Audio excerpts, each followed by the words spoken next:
Welcome to the Whiskey Congress. Honest, open talk dedicated to speaking the truth to those who are open to hearing it. Black, white, right, left. Most importantly, honest, bold, and fueled by good whiskey. In Whiskey Veritas, we are Whiskey Congress. Join the evolution.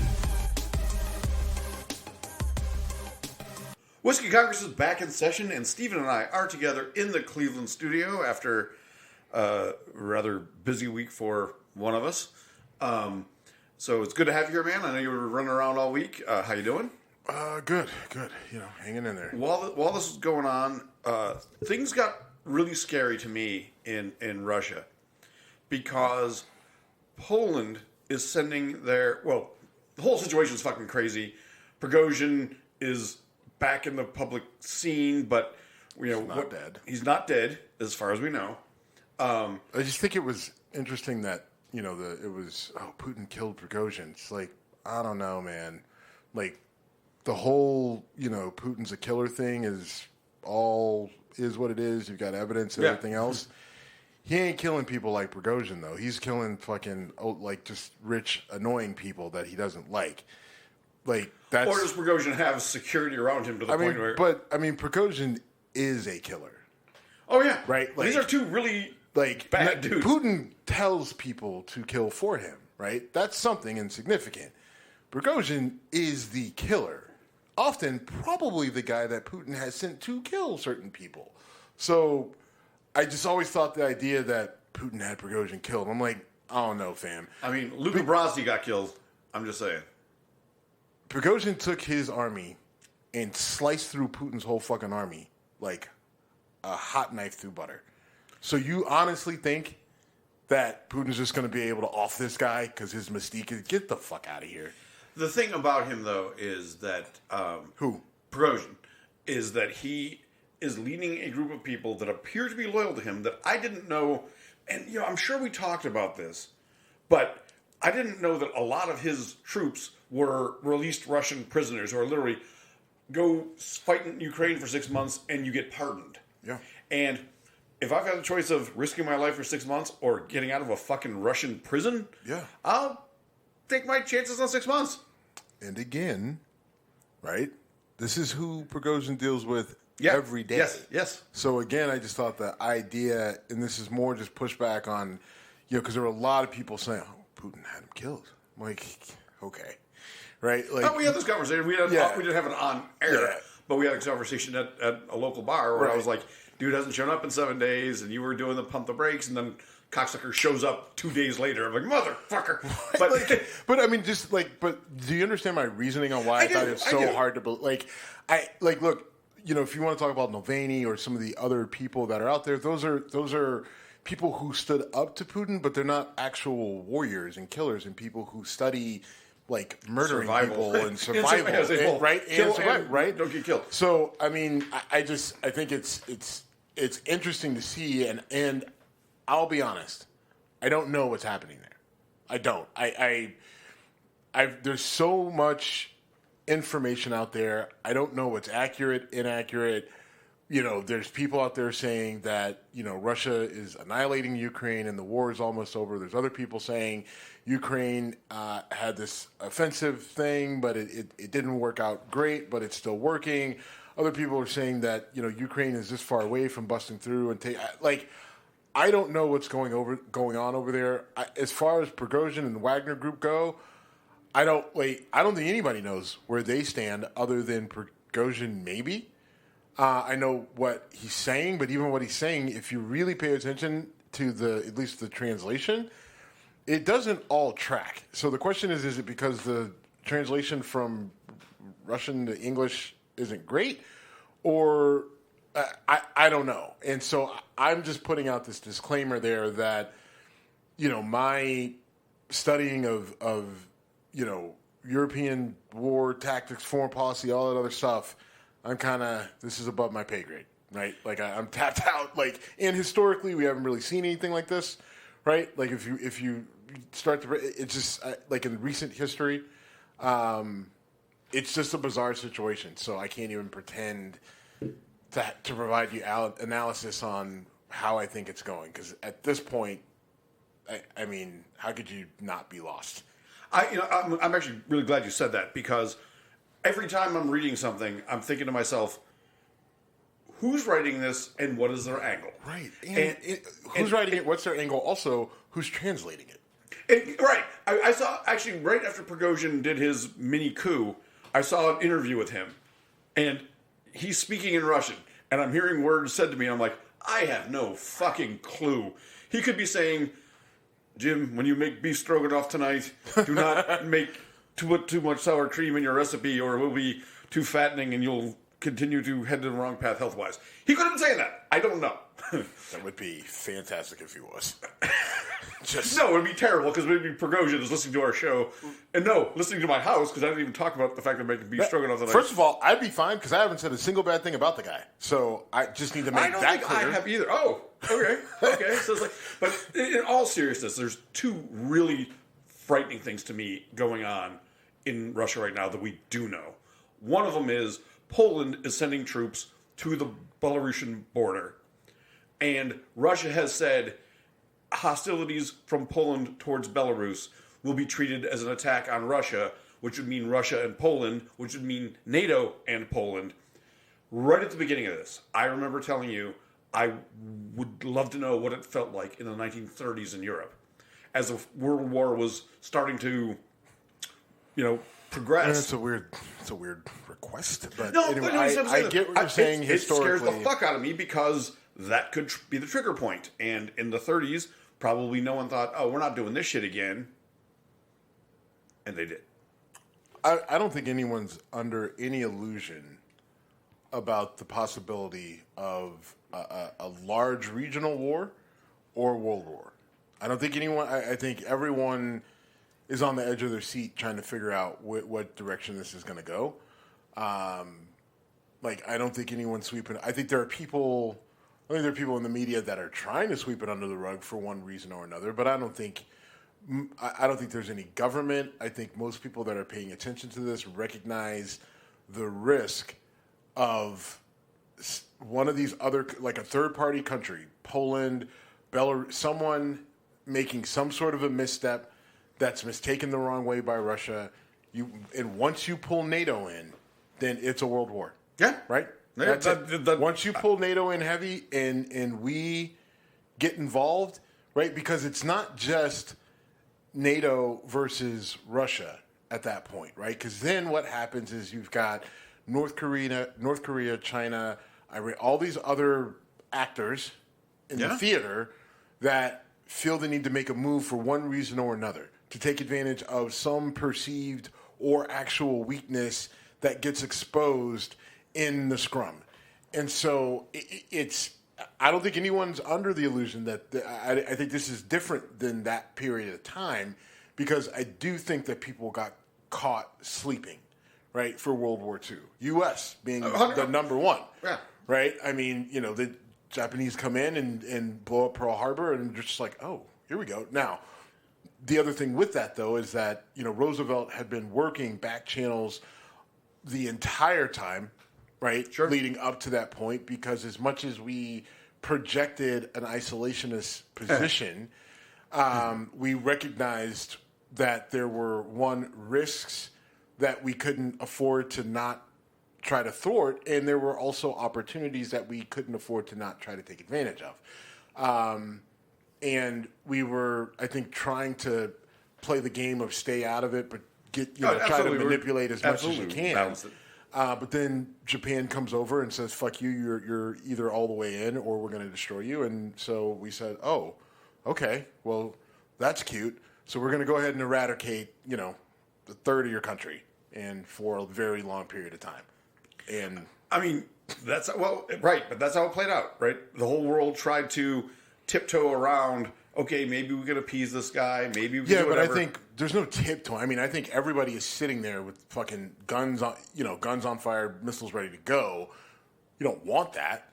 And I think you have people trying to figure out people now, I think, are trying to avoid that World War III scenario, which is why it's gone on as long as it's gone on with minimal involvement from other people, other than here's weapons to stop this. Right. I think this is a different moment. This isn't like World War II 2.0, where people are under like delusions that this will work itself out. I don't think that's where we are. I think everyone knows exactly what this moment means, right?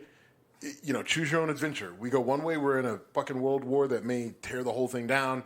We go the other way, we may be able to salvage this thing, right? Or we still may be on a path to hell, but we may have bought ourselves some time. Like, those are the only two directions that this can go, and I don't think there's a single head of state that isn't fully aware of that. I'm sure at the head of state level you're correct. I'm thinking man on the street, I don't know that there's the awareness. In fact, I suspect there is not. Then who the fuck cares? At the end of the day... I do. Jim, okay, let me explain this. Jim, are you going to fucking go get on a plane and go shoot someone over there? No. If they come here, if they come here, right? Like, are you, realistically, right? Man on the street doesn't fucking matter. This is why we elect people. Right? This is why we elect. This is why this is their, like, if a world war breaks out, right? Whether you thought it was coming or not, whether you're surprised, I'm fully prepared for it, right? I feel like something's going to break the wrong way. NATO's going to get involved, and boom, we're going to be in it. Okay, so right. Steve's ready for it, right?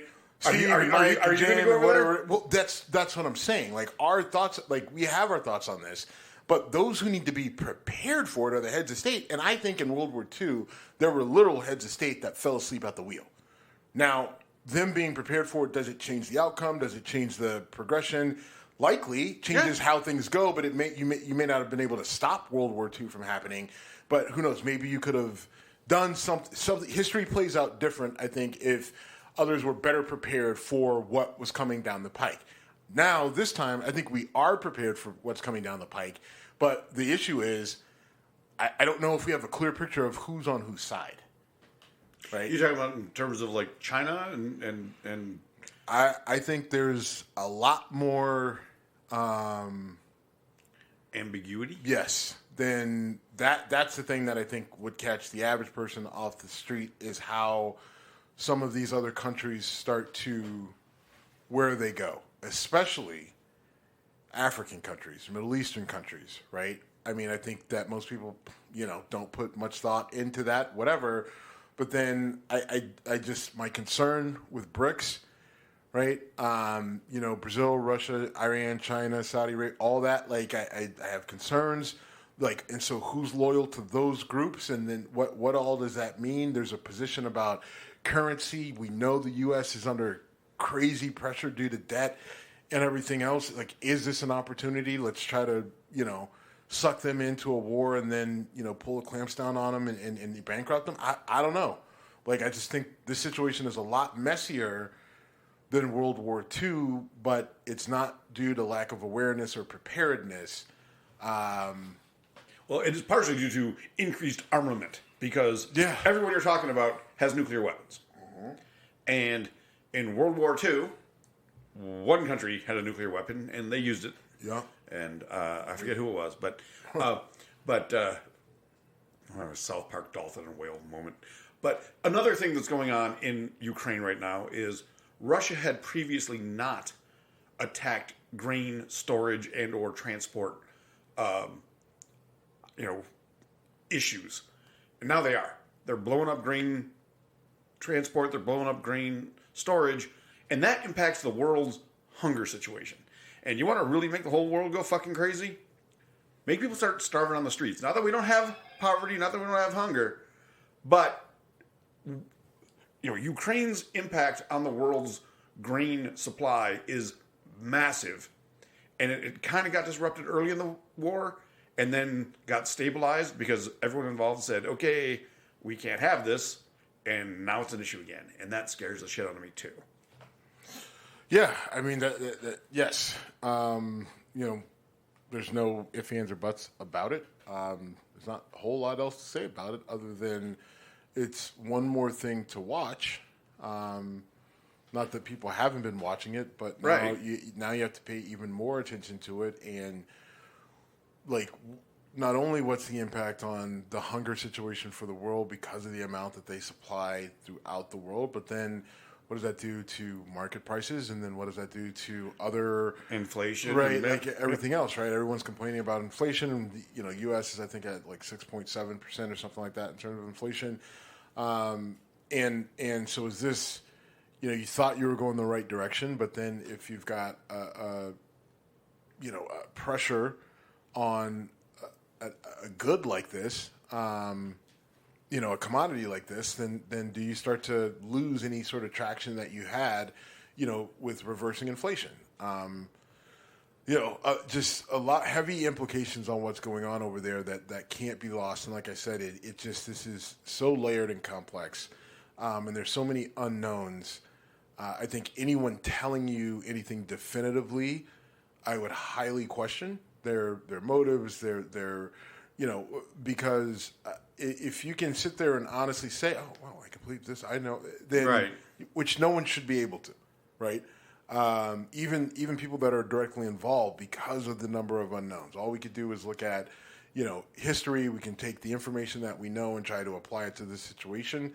But I just think it's that unique where I think a lot of people are going to be proven wrong, not because they were idiots, but because I think anything could happen. Yeah, no, it's a very confusing time, but I may be paranoid, whatever. But whenever I go into a grocery store and something is completely missing, I'm like, okay, is this because of whatever? So when I go and there's like no bread from this company or no whatever. So I just assume that it's because people are fat. Like if I go for something and it's missing, and right? I'm just like, you fat motherfuckers. I was in the grocery store. It's probably not fair, and it's probably more closer to what you're saying, but we just think different in the grocery store. We definitely do. I was in the grocery store the other day, and the power went out. I'm literally in the aisle, all of a sudden, completely blacked out, and I was like, okay, it was 80 degrees, sunny at 2 p.m, and I'm like, what the fuck is happening here? People started panicking, and it just gave me a bit of a chill. Like, yeah, okay, I mean, is this an EMP? Is this... The 2 p.m. grocery shopping crowd is definitely not likely going to be the best crowd to deal with an emergency, right? That is correct. Given who is probably shopping at that point in time. That includes me, but fine. Right. Well, I'm just, Anyway, it was a really eerie feeling because all of a sudden I'm like, perfectly nice day, perfect whatever. I did a project in India years ago, and power outages were just a common thing. But in Fairview Park, your neighborhood, random power outages on a sunny day, not what you expect. Well, to be fair, actually, our power grid sucks in Fairview Park. Like we get random outages all the time. I didn't think that they impacted the grocery store. But I mean, literally, my power, and it'll just flicker, right? Yeah, sometimes it'll go in and out. Because you're in an affluent area. I wouldn't call it affluent. It's a upper middle class area. But it's not uncommon to come home and see, have to reset the clock on the stove and the microwave, and it's like, what the fuck happens here? But now stronger, not quite connected, but that part of that, like our shitty power grid. Like I'm seeing more and more like Teslas pop up, and there's 2 of those Ford Lightning trucks in our neighborhood. And my thing is, like, our power grid already sucks. If we get more and more people getting electric vehicles in our neighborhood, like, what is that going to do to our power grid? It's not. In my thought process, it's funny to hear that from you. Hold on. Just listen. Let me finish. Because I'm not. I don't. It's not political. Right? Like, people, it's so ridiculous how people make everything fucking political. My interest in EVs, honestly, has nothing to do with saving the planet, right? Like, I'm not an environmentalist. I think that the world will be fine enough for us to live for plenty of long time. Ideally, we want to do something better, but I don't get into that, right? Sure. I don't care. And about I do. It. I'm sorry. But I think I just haven't driven cars that have been gas inefficient for a long time due to size, comfortability, and need. I've always said that if you give me an EV truck that can compare similarly to in performance to what mine does, and has a look that I like, right, which is important. I'm paying $50,000, $60,000, $70,000, $80,000 for a car. I'm sorry, I want to enjoy how it fucking looks. right? It's why I will never drive a minivan. I think they look stupid. I think they look like dicks with wheels. I don't want to fucking drive one. Oh, it's more practical and you got more space. Fuck you. Fuck your minivan. I'm not taking it. I don't care if it's the last car fucking Enterprise has. I won't drive one. Like, I fought with people in Enterprise to the point where it's like, all right, well, good luck getting me out. Right? And is it worth calling the police over just getting me another goddamn car besides a fucking minivan?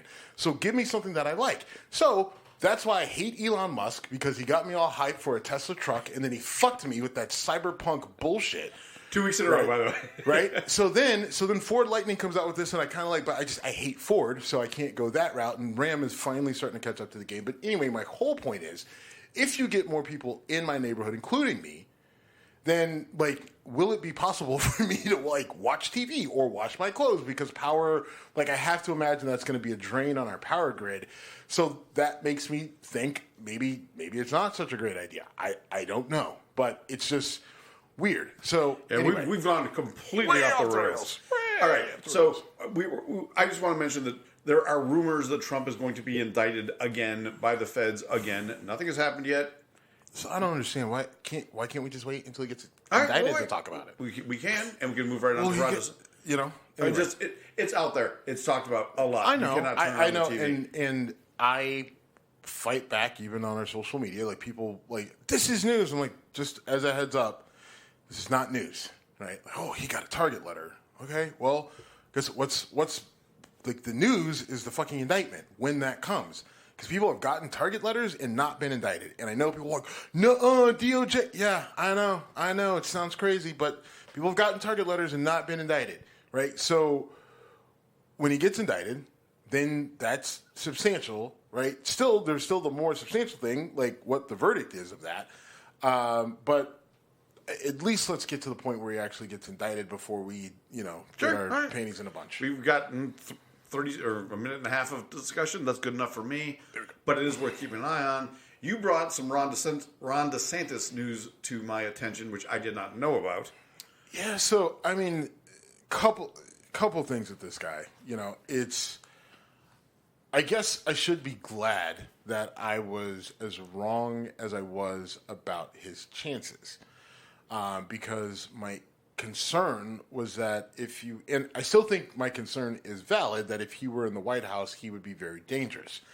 But the good news is that he's such an awful politician that he will not get there. So that sort of thing has been averted. Now, if something, not over yet. Well, not, right, seemingly we could be on the path to aversion if something happens with Trump and these indictments, or I think there's legitimate concern about health, right? I mean, he's in his 70s, approaching his 80s.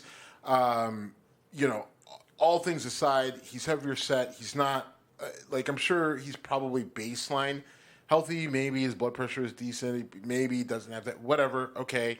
But still, you're just at an age where, you're closer to dying than not, right? Yes. So, is there still a window for DeSantis, which is like everything why I just mentioned, is why no matter what, if I were DeSantis, I wouldn't pull out of the race.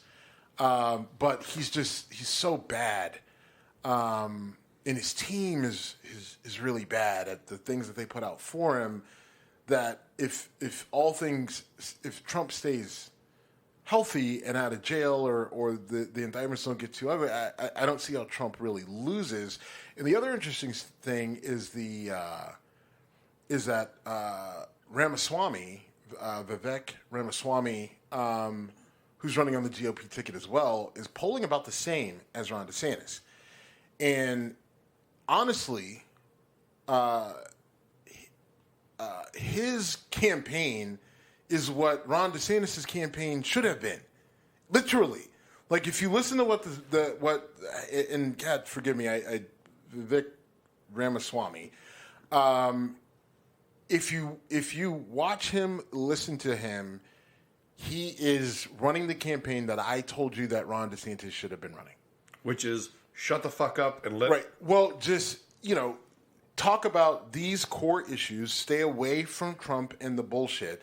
Right. Talk about the things that you've done from a governing standpoint and things that you would do that would, stabilize whatever that would, help stabilize the country, do some work to bring the country to, but still maintain conservative values and all the checkbox things that all the boxes you should be checking, running on a GOP ticket, knowing that you need to beat Trump, right?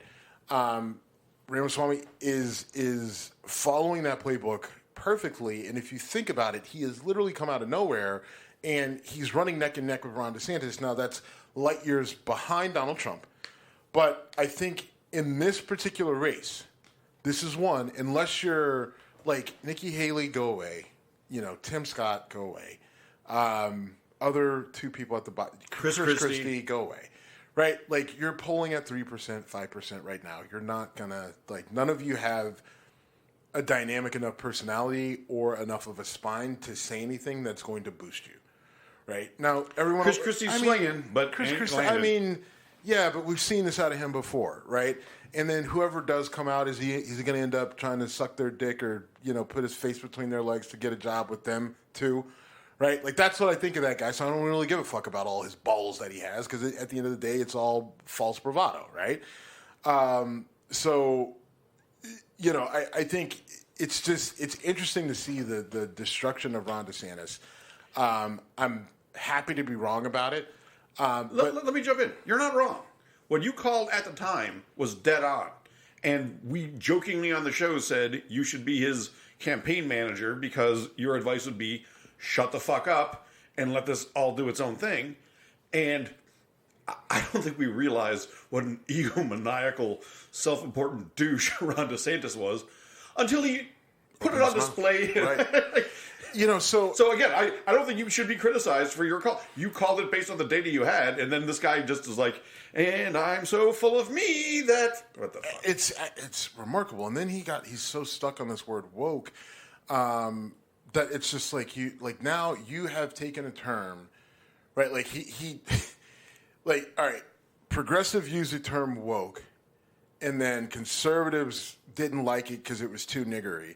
So then they took it and started using it as an insult to progressives, right? And that was working, but now Ron DeSantis has used it to the point where it is now used against him by his own conservative counterparts that don't like him, right? Because he uses the word so much. It's bizarre. What? This reminds me of when Rudy Giuliani was running for president, and they said all he can say is a noun, a verb, and 9/11. All DeSantis can do is this, woke this, woke that. But at least with 9/11, at least he did something on that. Yes, right, he was a hero. Did something, right?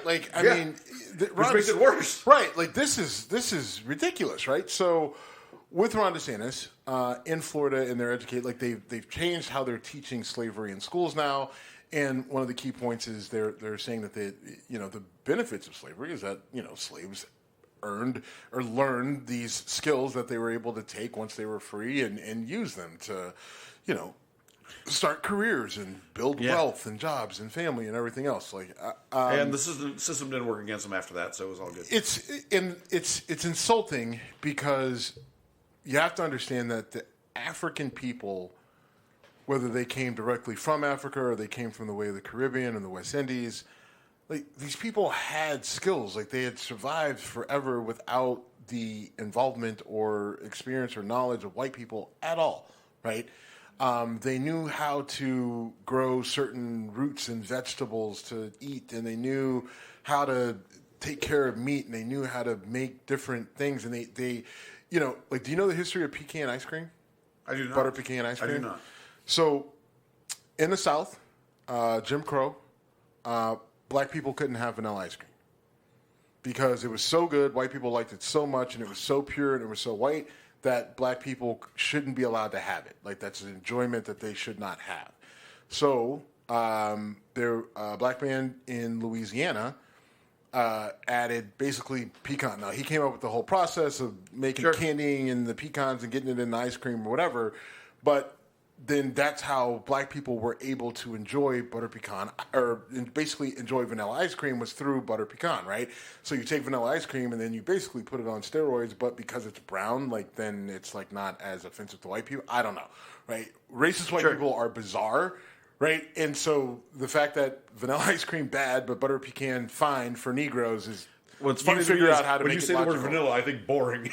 Exactly, right? But I mean, it was just, but in so 1920, whatever, maybe it was amazing, but boring. exactly. But that's kind of the history, like crash course in did not history know about that. butter pecan ice cream. I'm going to come back to that two issues from now. So go ahead. But again, it goes to show you just the creativity and the knowledge that was already there with African people who literally, like, it was the things that the Africans knew and understood about agriculture and having to, farm different lands in Africa that were very, very difficult.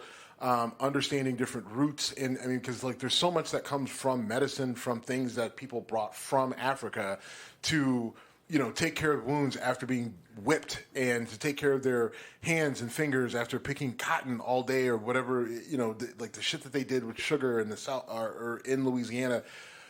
Like those skills were not things that white people taught. Like you got to remember who these white people were who were enslaving them, right? They were white people with very limited skills themselves, right? Who a lot of the stuff they learned from the natives who got here that they then summarily killed and then ushered off into little reservations all over the country.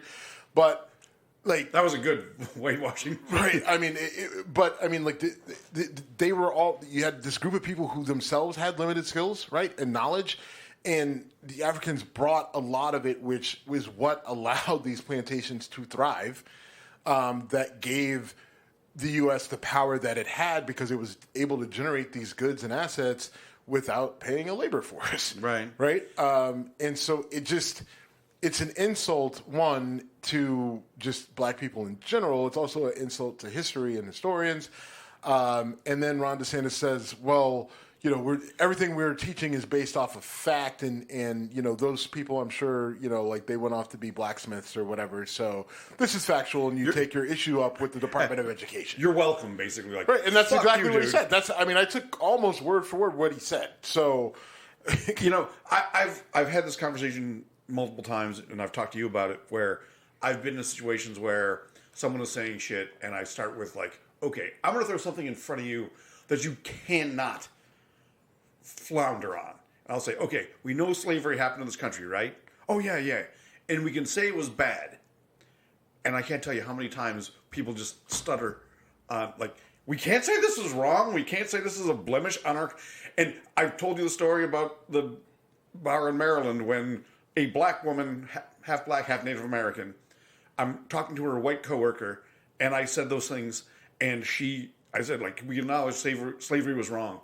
And she completely freezes. And the next day I see this girl, she's like, I can't believe I work with someone who could not acknowledge slavery is a blemish on this country. we got people now on social media, and some of it is just shit posting, but I mean, there are people now just actively saying that slavery wasn't that bad, and that it, look at the state of black people now, they'd probably be better off as slaves. Like, these are comments that are now becoming more, that most people would have slapped the person who said it. And now we're getting to a point where you're seeing it more and more. And, oh, well, that's the extreme. That's the fringe. It's becoming more and more mainstream. You got Tommy Tuberville sitting there saying that, oh, white nationalism is fine. Like, I mean, it's just white people being happy to be white. What's wrong with that, right? Not taking into the historic implications and the things that have been done in the name of white nationalism. So when you've got literally heads of state in the U.S.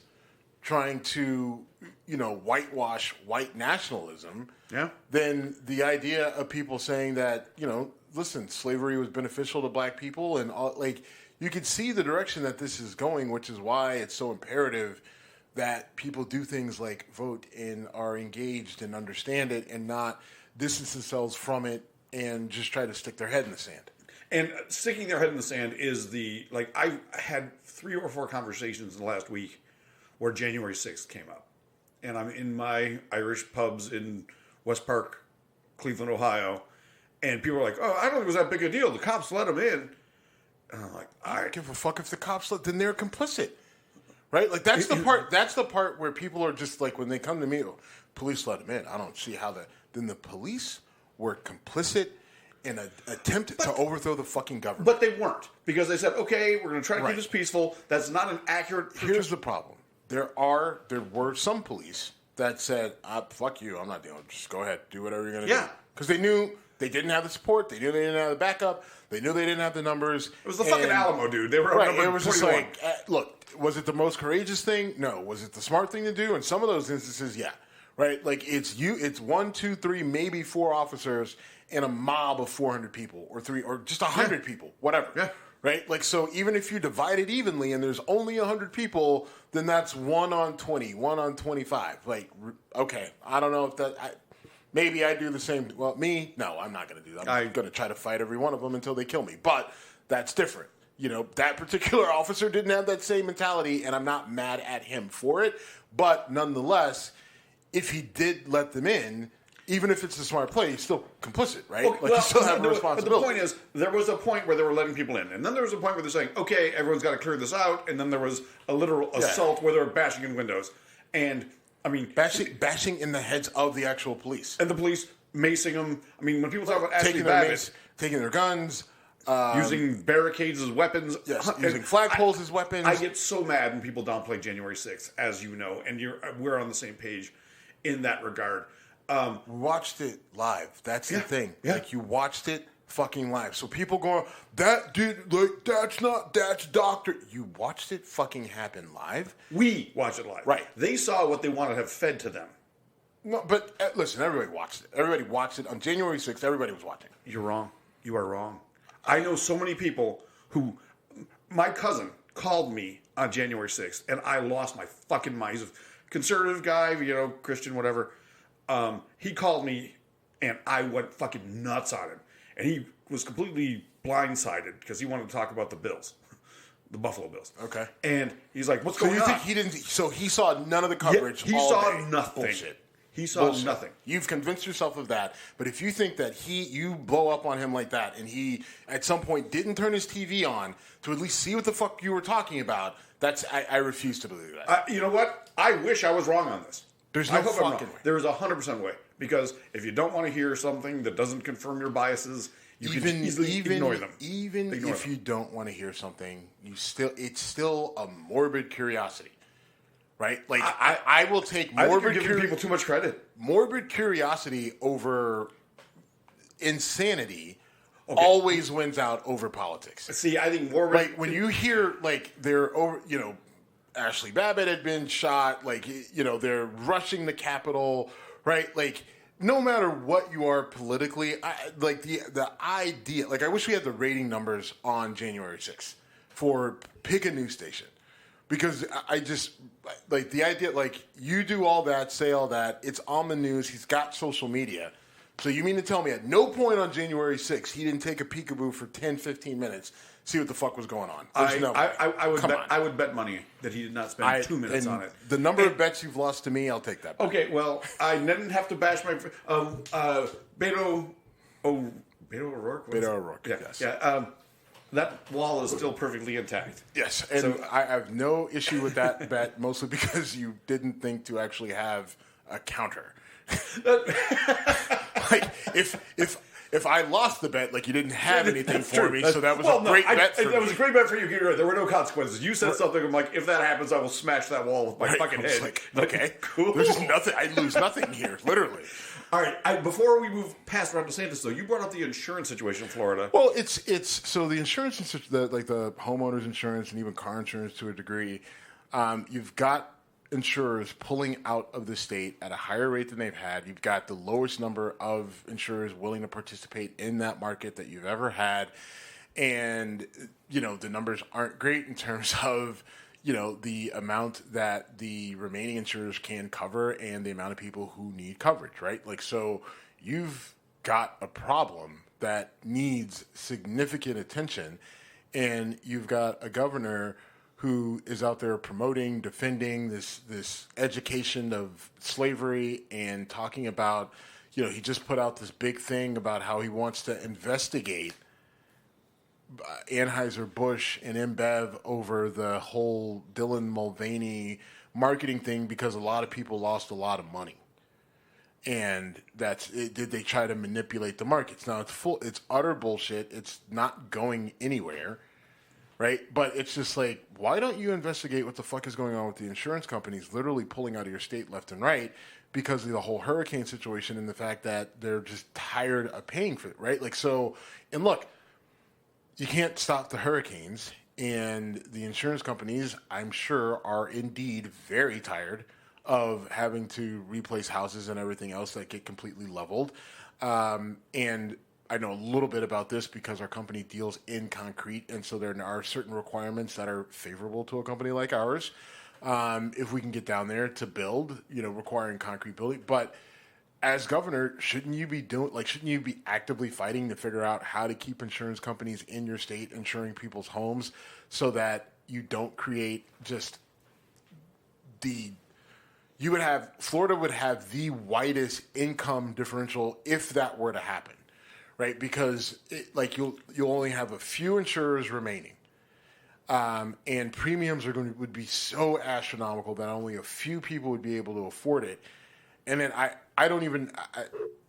just the consequences of this are devastating, and they're pending. Like, this could happen. This is going to happen if there isn't high level government intervention.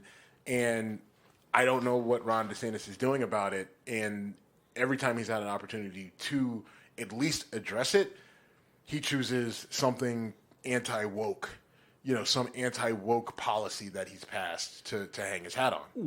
So I lived in Florida 20 some years ago, and I was told if you buy property in this area, you basically cannot get flood insurance because it's going to happen. Things have gotten worse, and the lack of insurance, lack of ability to get insured will directly impact... You can't get any coverage on your home. That's my point. Right? And not just flood insurance, that's right? Going to impact... okay, right. But that's going to impact real estate in a huge way. Florida real estate went through the roof, collapsed, bounced back strong, and it's going to collapse again.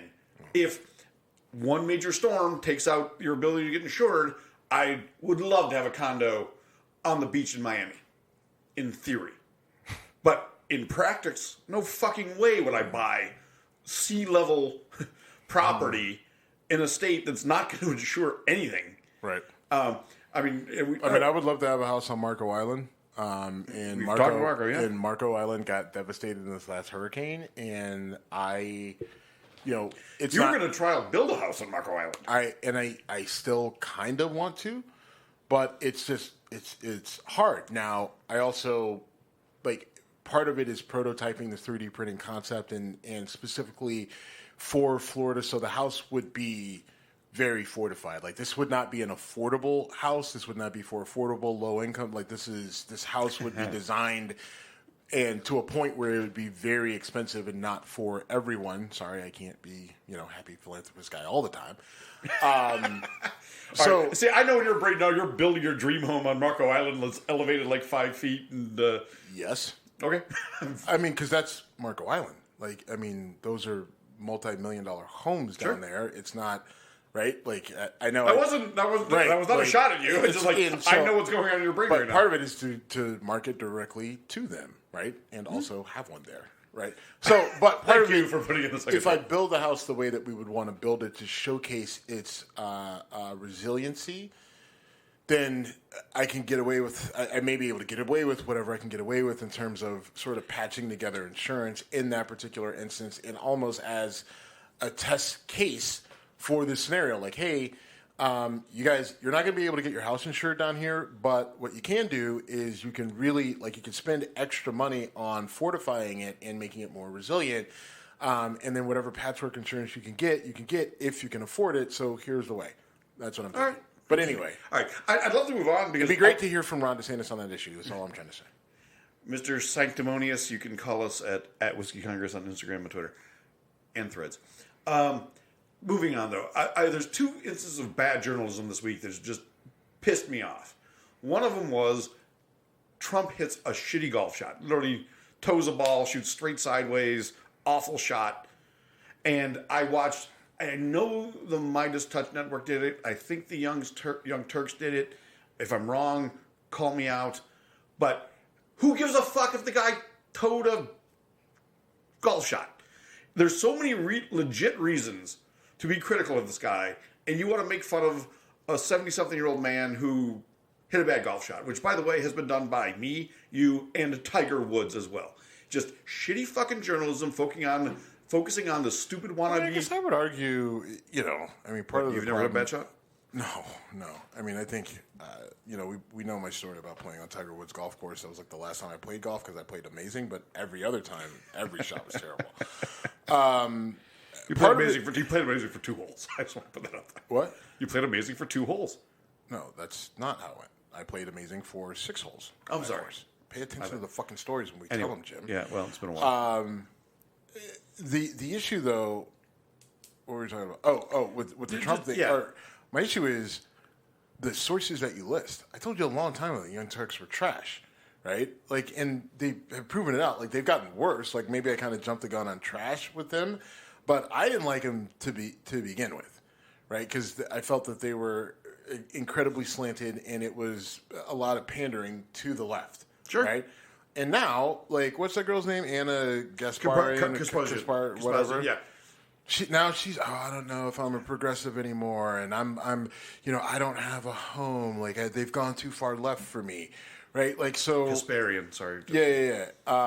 And the other guy, Sink Unger, is trying to fight people, wants to fight Joe Rogan and all this other bullshit. Like, I don't know.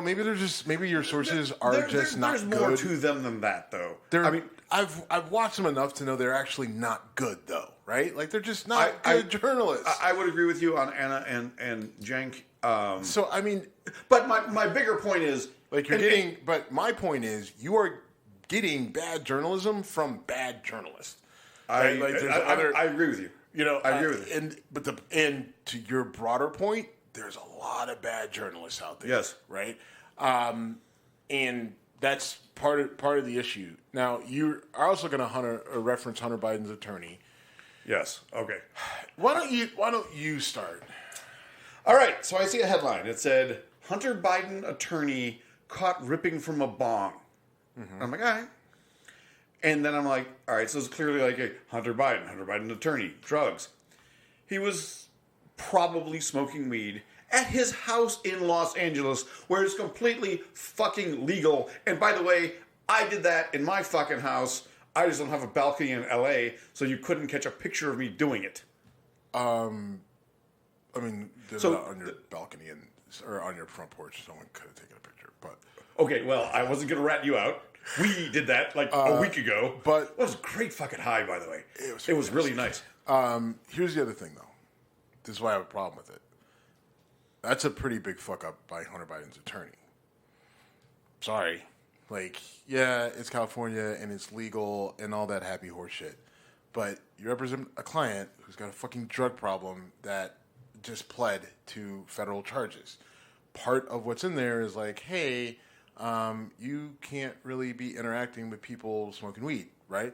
Like, that's is it though? Yes, it is. Like, that's big, okay, just trust me on this, okay? This is not my opinion. This is actual law and something that I've experienced and dealt with, okay? So I'm just putting that out there before you say anything. Like, you get, like, and maybe it's not fair or it's part of the problem with our criminal justice system, but the rules are what they are, right? You get hit with a crime where you've got, probation or, anything like that, right? There's certain rules that you got to live by over the course of time of that probation. One of them, right, is staying away from illegal drugs. No matter what. It's not illegal where he was doing it. Okay. Not federally. Federally it is. It is. It's not illegal. It's technically illegal everywhere because it is illegal federally. That's the problem. Like, I agree it needs to be legalized. I agree, like, if you want to call that a loophole or whatever, that's fine. Now, you get busted with a felony. You want to play that fucking game?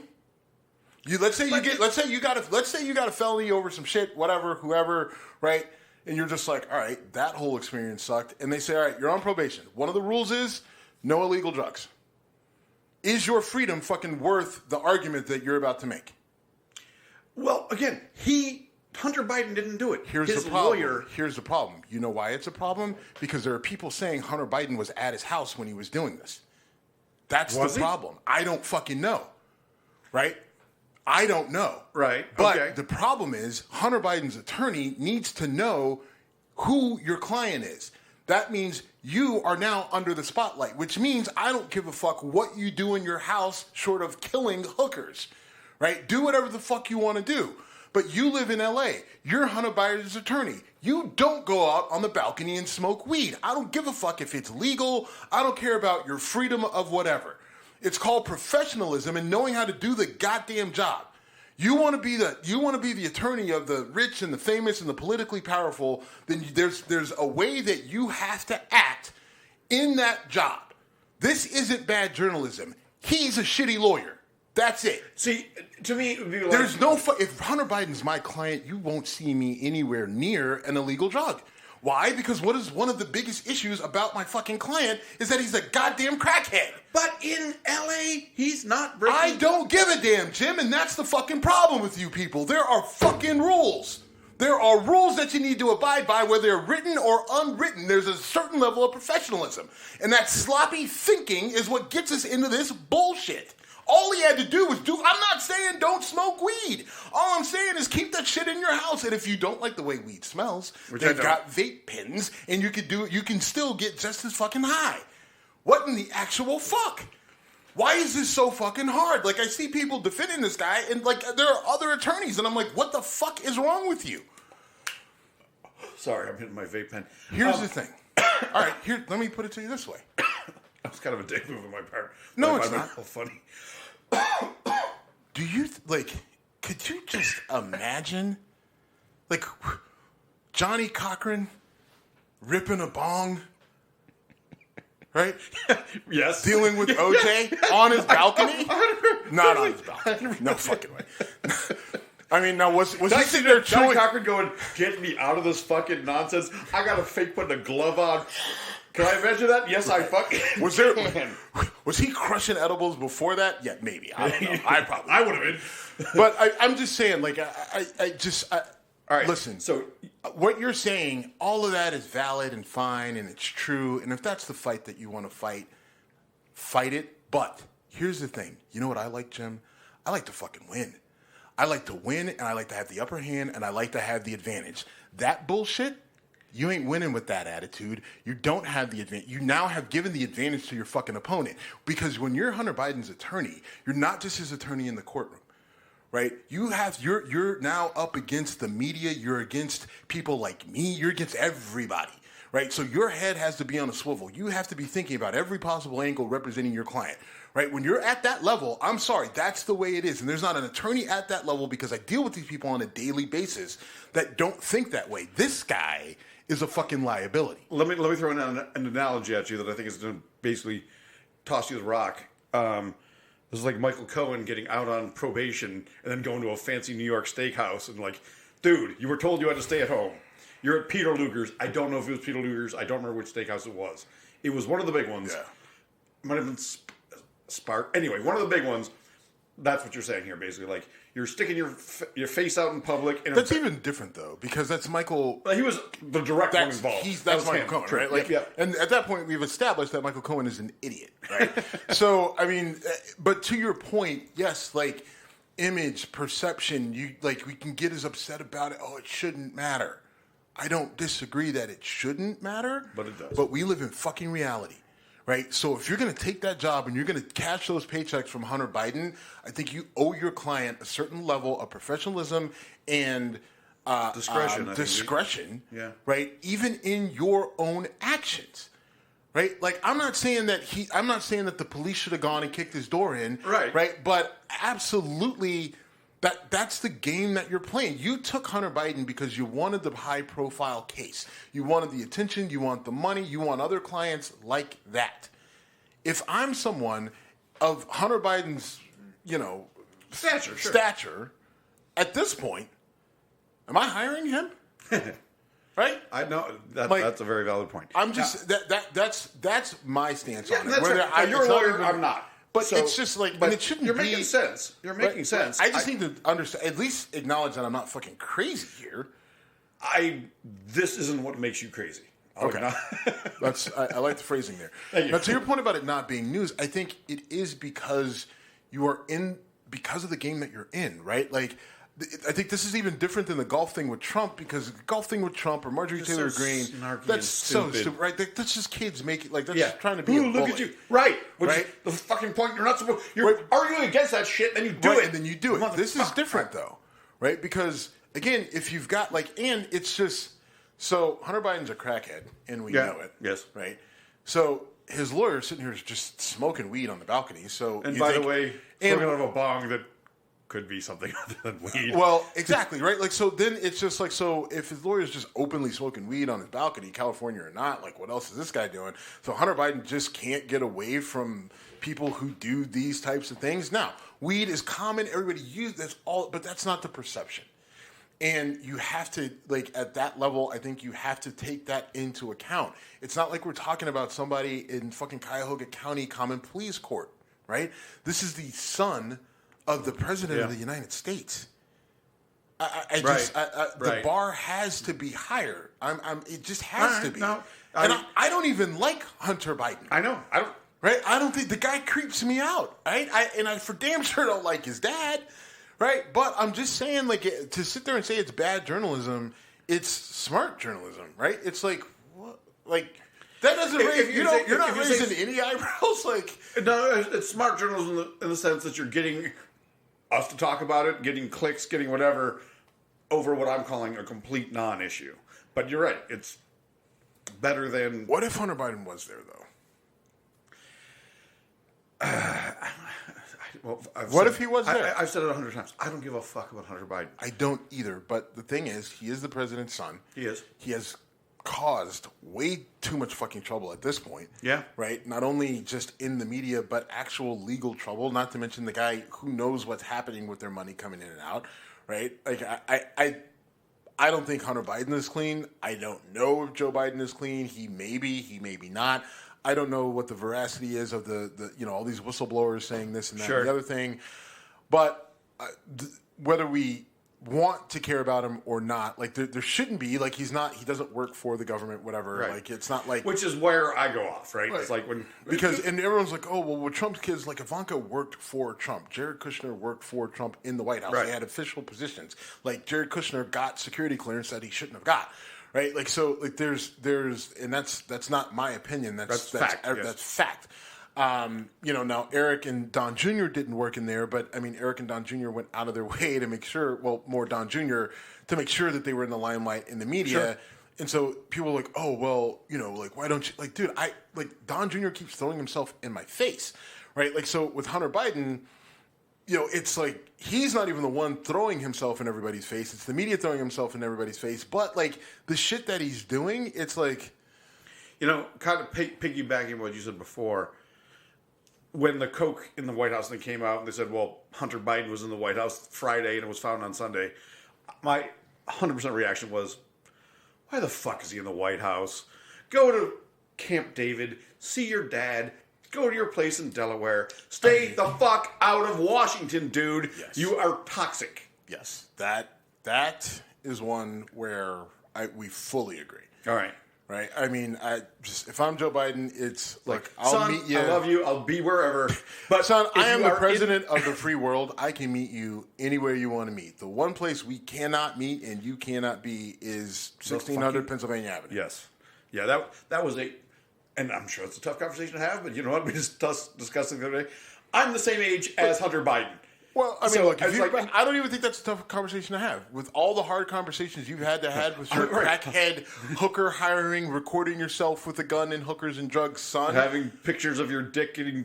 having to tell your son, hey, I'm going to need you to go ahead and stay your ass in Delaware, and I'll come and see you. Right? Like... I don't think that Camp David. I don't even think it's that. And who knows where the fuck we want? And maybe Hunter Biden just shows up there, right? Like, Dad maybe told him that, and he's just like, "Fuck it, I got to go see my dad." I would really hope not. All right, we're going to go off the rails, and there's this issue I really want to talk about, and I'm going to ask for some leeway. Okay. Because I'm going to go down a road that could sound bad initially. But so Jason Alrdean is a country music artist who I would not recognize if he walked into my living room. I know he's a big name, and it's not my genre. Neither of us are country guys. Yeah. Like country music guys. So he released a video. Although I check a lot of country boxes, and I just can't stand Oddly, the genre. so do I. I mean, guns and hunting and whatever. But yeah, I can't either. Actually, I like old school country, but regardless. So he released a video, and it's gotten a lot of attention, and people are calling it very racist and very symbolic of lynching and the horrors of the Jim Crow South. And I want to know what that was, and is this a situation kind of like what happened when we first talked about the Tulsa Massacre, where something that you knew about as a child, growing up as a black person in America, that I, as a white guy in suburban Buffalo, I knew nothing about the Tulsa Massacre until you told me about it. And then I see it on Watchmen, and I'm like, oh my God, it was oh my God the first time. Is there something about this that's specifically a trigger? That's what I wanted to ask, and I'm throwing the ball to you and saying, run with it. Yeah, it is. So the courthouse where he recorded this video and filmed it, that's in the background, was the location of a brutal lynching. A young man, another situation, white woman, blah, blah, blah, and they hung him and then dragged his body for miles after they hung him on the steps of that courthouse. And is it something that you knew 20 years ago? Yeah, probably, longer than that. Yeah. High school. So this is no accident, is my point. Because I'm getting pushback. Well, hold on. Okay. I'm not the best person to ask on this, only because, again, my father was very insistent that I understood black history and the ugliest parts of it. So the things that happened to us, like my dad was insistent that I knew. All right. So, and this is before the age of the internet. So reading books about lynchings all over the country, massacres all over the country. So I'm not the person to come through to this to ask, did you know about this? Because yes, I did, but I can't, because I didn't go around talking to people about it when I was 16, because it kind of that wasn't cool back in 1996 to talk about, the Tulsa Massacre or something like that. So all I'm saying is, yes, I knew about it. And so for me, it's like, oh, come on, man. Right? Here's the other thing. One other thing about that video, just a side note. A lot of the riot sort of aggressive, police bashing, all that stuff, actually wasn't in the U.S. A lot of it was actually footage from Germany. In his video. I did not know that. Anyway, someone did the comparison, and it's legit. But, it actually is. But so I'm going to push back. You are absolutely the right person to ask about this because, again, I was ignorant of the existence of this courthouse or its historical relevance. Mm-hmm. And then this video comes out, and it comes up, and I'm like, oh, fuck. This is just another example. Again, the Tulsa Massacres would possibly have first. This is what I'll say, though. What I will say about this is, Jason Alrdean probably has no idea. Well, he does now because of the video, but before this, he probably didn't know about that event. Listen, we don't teach this shit, right? It's not taught. It's not you know what I mean? All Back this to stuff. The point of Ron DeSantis and how you want to teach. Exactly, right? It's not taught, and they're going out of their way to teach it even less. Jason Alrdean, I'm pretty sure, is probably 10 years, if not more, younger than myself. No, he's actually roughly your age. Is he really? Yeah, he's in his early 40s. Oh, okay. Either way, it wasn't taught. I can promise you he didn't learn. I can also promise you he didn't shoot the video, so whoever did may well have known. Maybe. But it's not so much that to me was ooh, man, okay.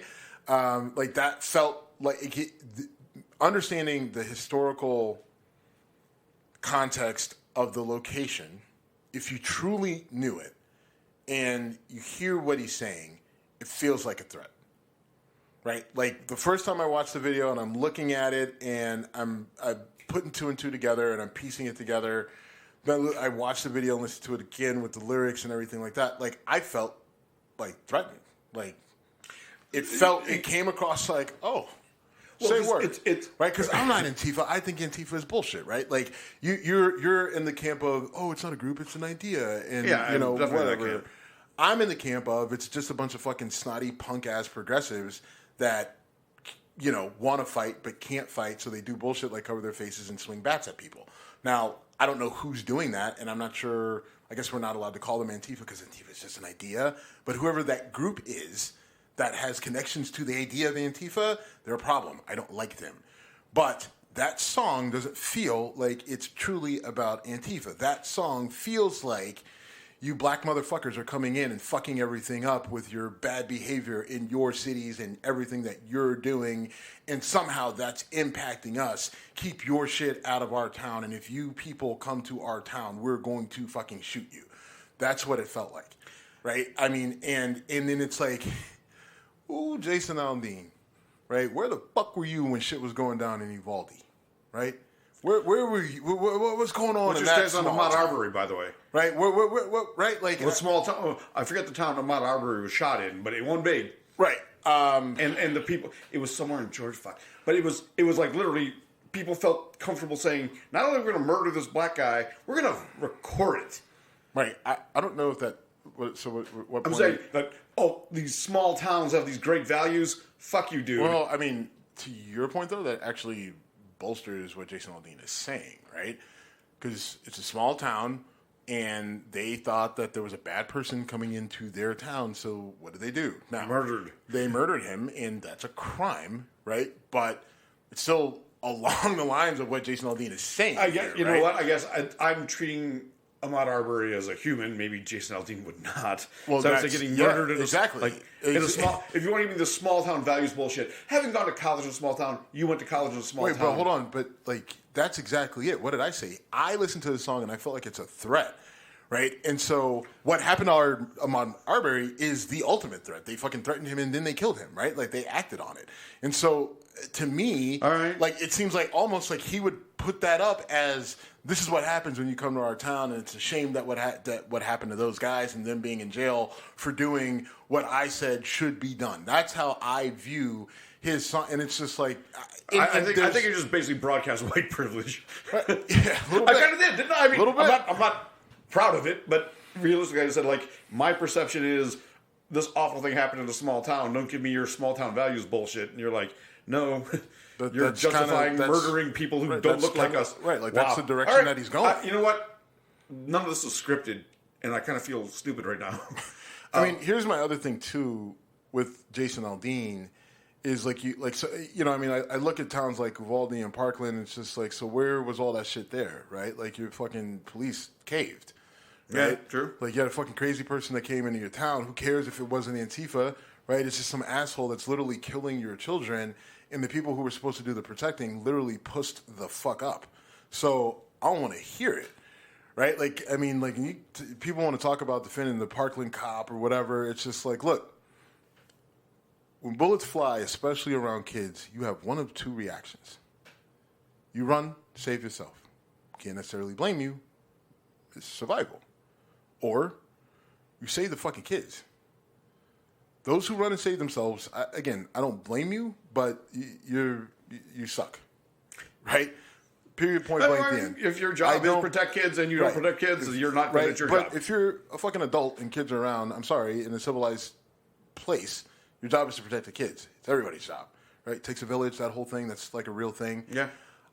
So I have a serious problem with cowards. Here's why, right? I don't know if you can say you've ever been in that position. I can.